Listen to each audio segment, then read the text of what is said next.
Hola chicos, en el video del día de hoy les voy a hablar sobre un tema muy importante que tiene que ver con lo que venimos llevando, pero esta es la culminación de todas las clases que venimos tomando. Espero que hayan sido productivas y hayan obtenido un aprendizaje significativo para su práctica laboral y para su vida diaria.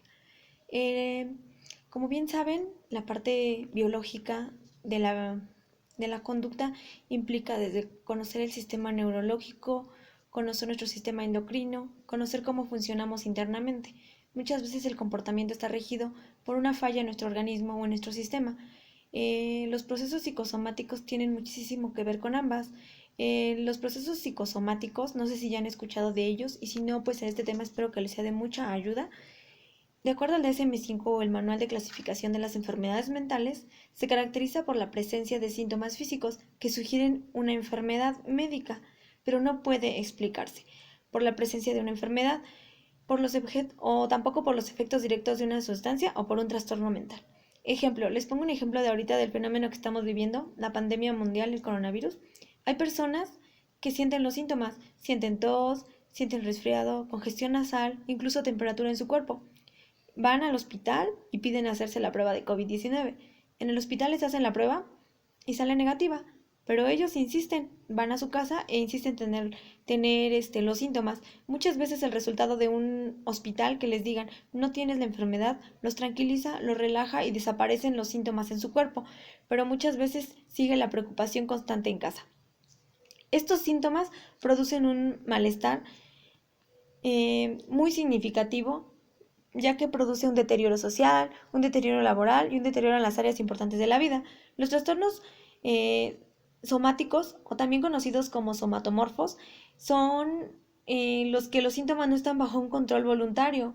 Nosotros no podemos interactuar ante ellos. Los síntomas suceden, están presentes, están sucediendo y no podemos hacer nada. Bien, los síntomas somáticos pues tienen un grado de severidad que va desde ligero, moderado hasta grave. El ligero quiere decir que solo presentan un síntoma, el moderado hay dos síntomas de los criterios y en el grave ya hay dos o más síntomas de esos criterios.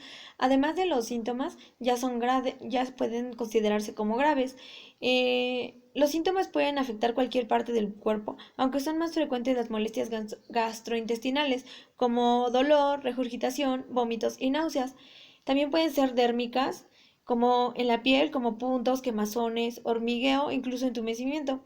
También puede llevar consigo síntomas depresivos y ansiosos.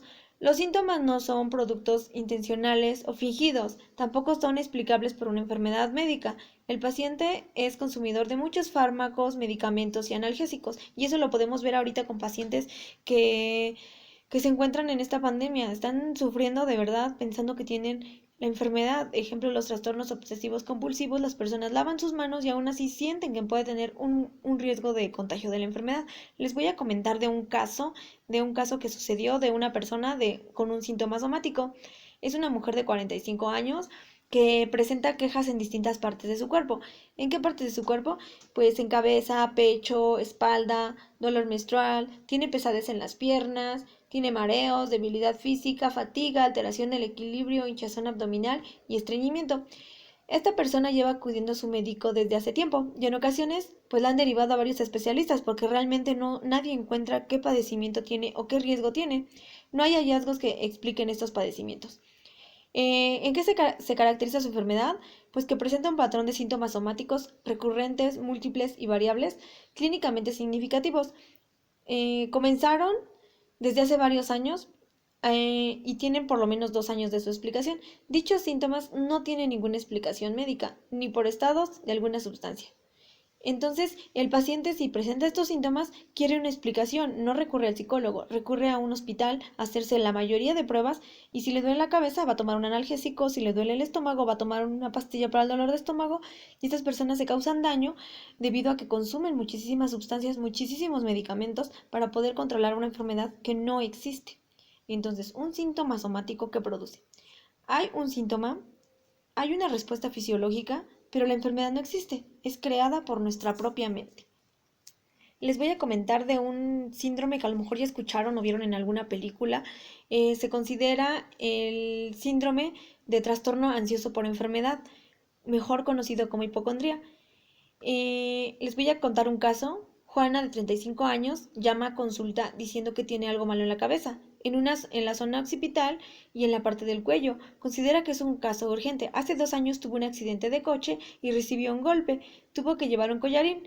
Y según informes, la contusión pues no requiere gravedad, aunque ella insiste que es muy grave, que le duele la cabeza y que es muy grave.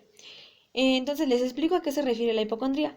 La hipocondría es una preocupación persistente de que padece o puede padecer una enfermedad orgánica importante debido a síntomas que experimenta a pesar de las reiteradas visitas y pruebas médicas, descartando la misma. Es decir, los médicos ya le dijeron que no está la enfermedad, pero ellos insisten porque presentan los síntomas en su cuerpo. Hay constante preocupación de la posibilidad de tener una o más enfermedades somáticas graves. Está puesta en manifiesto la presencia de quejas somáticas persistentes por preocupaciones sobre el estado físico. El paciente valora sensaciones y fenómenos normales, como son molestias, focalizando su atención y centrándola incluso hasta en 2 órganos o síntomas del cuerpo. El paciente define su trastorno y se refiere a él por su nombre, es decir, él ya se autodiagnosticó y él ya sabe que tiene una enfermedad.